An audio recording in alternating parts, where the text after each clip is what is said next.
Les nouveaux élus de Montmagny officiellement assermentés. Une vague de solidarité propulse la piscine régionale du cégep de la Pocatière vers son objectif. L'UMQ sonne l'alarme, les nouvelles orientations en immigration menacent la vitalité des régions.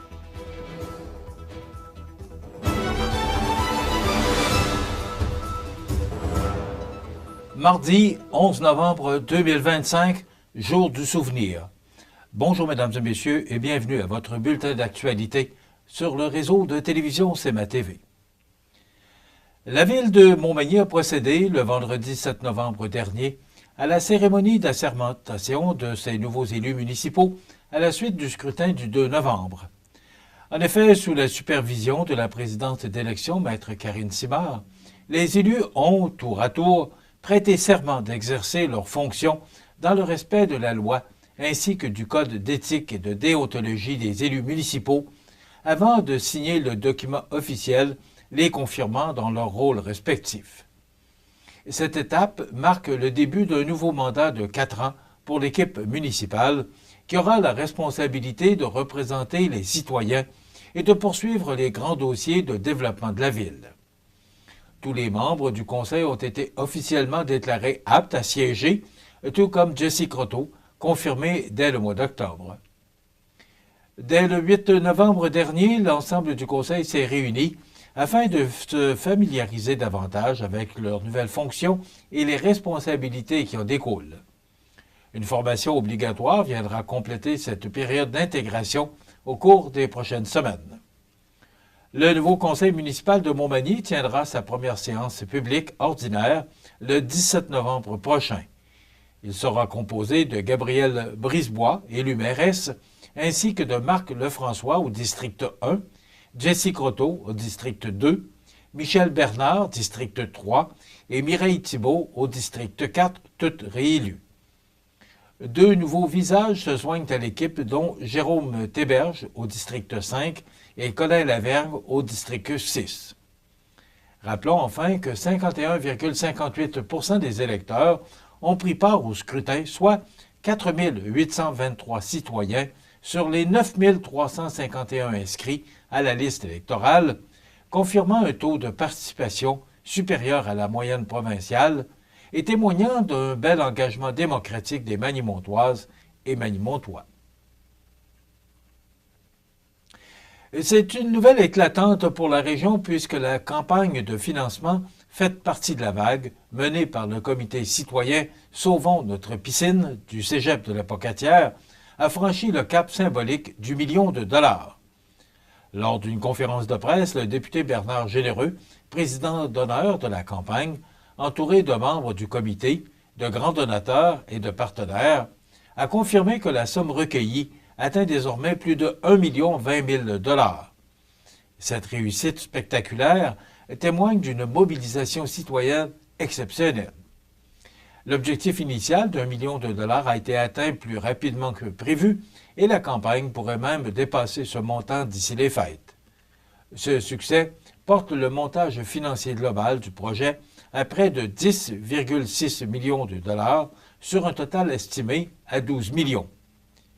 Une étape majeure vers la concrétisation de cette infrastructure essentielle pour toute la communauté.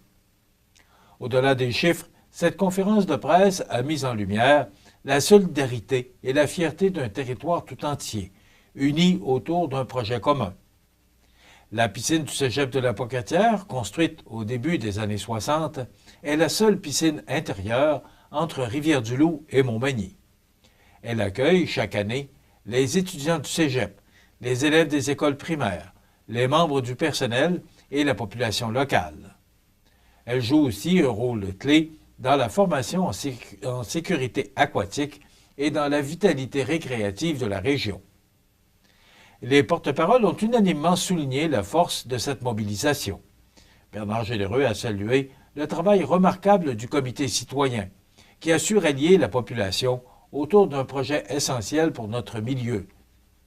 Julie Letarte, co-porte-parole du comité, a rappelé que le succès repose sur l'implication de tous, dont les citoyens, les entreprises, les écoles et les municipalités. De son côté, le directeur général du Cégep, Steve Gignac, a souligné l'attachement profond du milieu envers la piscine et ce qu'elle représente. Enfin, Régent Lemieux, président de la Fondation du Cégep, a rappelé que, grâce au programme Placement Cégep, les dons seront bonifiés, maximisant ainsi leur impact. Portée par cet élan collectif, la communauté croit plus que jamais en la réussite de ce projet rassembleur.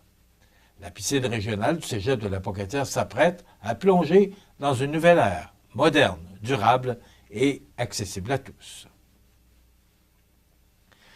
L'UMQ sonne l'alarme. Les nouvelles orientations en immigration menacent la vitalité des régions. Tous les détails après la pause. Le restaurant Pizzeria Porto Bellissimo, un incontournable à Saint-Jean-Port-Joli. Pizza débordante de garniture, menu varié et abordable. Délicieux dessert avec des produits de grande qualité des gâteries de l'Ami. Porto Bellissimo et les gâteries de l'Ami, route de l'église à Saint-Jean-Port-Joli. C'est à travers le respect et le besoin de faire plus pour les familles en deuil et l'expérience qui s'est transmise de père en fils que la maison funéraire Laurent Normand a su au fil du temps se bâtir une réputation de confiance. La maison funéraire Laurent Normand à Montmagny. Laissez-nous vous accompagner.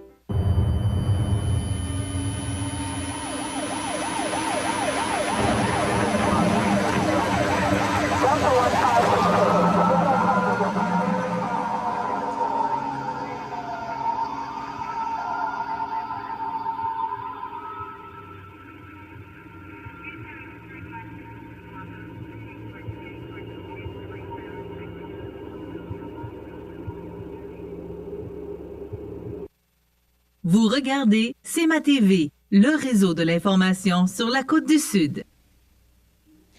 L'Union des municipalités du Québec, l'UMQ, tire la sonnette d'alarme à la suite de récentes annonces du gouvernement du Canada dans son budget du 4 novembre et de la publication par Québec de ses orientations en matière d'immigration. En effet, l'organisme craint que les réductions prévues des seuils d'immigration temporaire et permanente nuisent gravement à la vitalité économique et sociale des régions. Selon l'UMQ, des territoires comme la Côte-Nord, le Bas-Saint-Laurent et Chaudière-Appalaches risquent d'être particulièrement touchés. Le président de l'Union et maire de Mascouche, Guillaume Tremblay, estime que ces décisions ne tiennent pas compte des réalités régionales. Dans un contexte de vieillissement de la population et de pénurie de main-d'œuvre, réduire les seuils d'immigration sans les régionaliser revient à affaiblir les bases mêmes de notre vitalité collective, a-t-il déclaré. L'UMQ rappelle que les personnes immigrantes, qu'elles soient temporaires ou permanentes, jouent un rôle clé dans les économies régionales. Elles soutiennent divers secteurs d'activité, contribuent à la vie communautaire et renforcent la résilience des milieux de vie. L'Union accueille positivement l'intention du gouvernement du Québec de favoriser l'admission permanente des personnes déjà présentes, notamment en région, mais appelle à des mesures plus concrètes. Dans un mémoire déposé à la Commission parlementaire sur la planification pluriannuelle de l'immigration, l'Union des municipalités du Québec avait formulé plusieurs recommandations.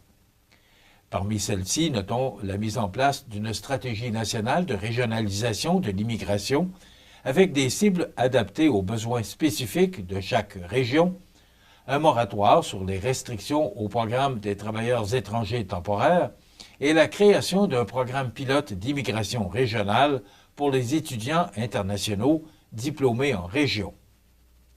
L'Union se dit également préoccupée par la réduction du nombre d'étudiants étrangers et la disparition du programme de l'expérience québécois, remplacé par le programme de sélection des travailleurs qualifiés. Elle craint que cette réforme complique les démarches d'obtention de la résidence permanente et prive les régions de talents essentiels à leur développement économique et social. Poste Canada a franchi une étape importante de son histoire en déposant officiellement, vendredi dernier, un plan de transformation exhaustif auprès du ministre de la Transformation du gouvernement, des Travaux publics et de l'approvisionnement, Joël Lightbourne.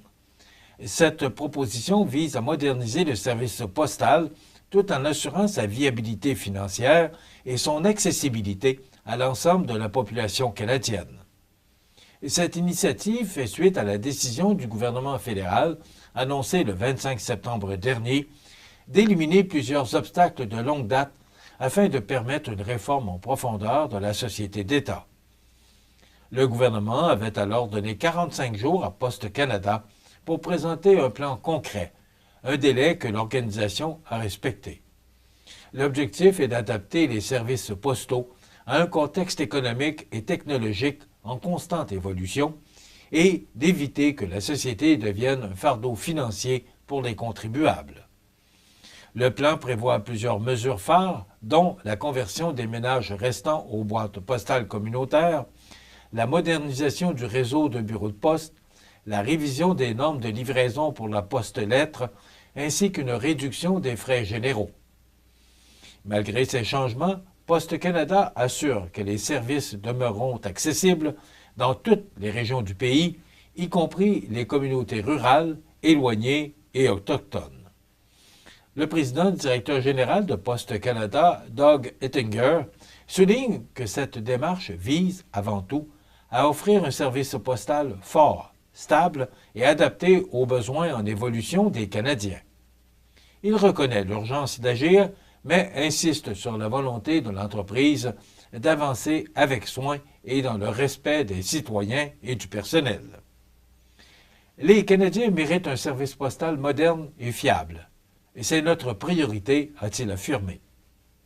5 grands principes guideront cette transformation, dont celui de mettre l'accent sur le service, en garantissant une livraison fiable et abordable partout au pays, d'agir de façon réfléchie pour limiter l'impact des changements sur la population, de traiter le personnel avec respect en plaçant la sécurité et l'équité au premier plan, d'informer les Canadiens en assurant une communication claire et transparente et de faire preuve de souplesse afin d'adapter les solutions aux besoins qui évoluent rapidement.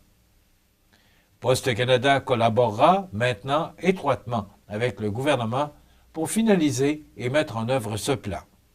Les détails de cette modernisation seront communiqués dans les prochaines semaines à la clientèle, aux employés et au grand public.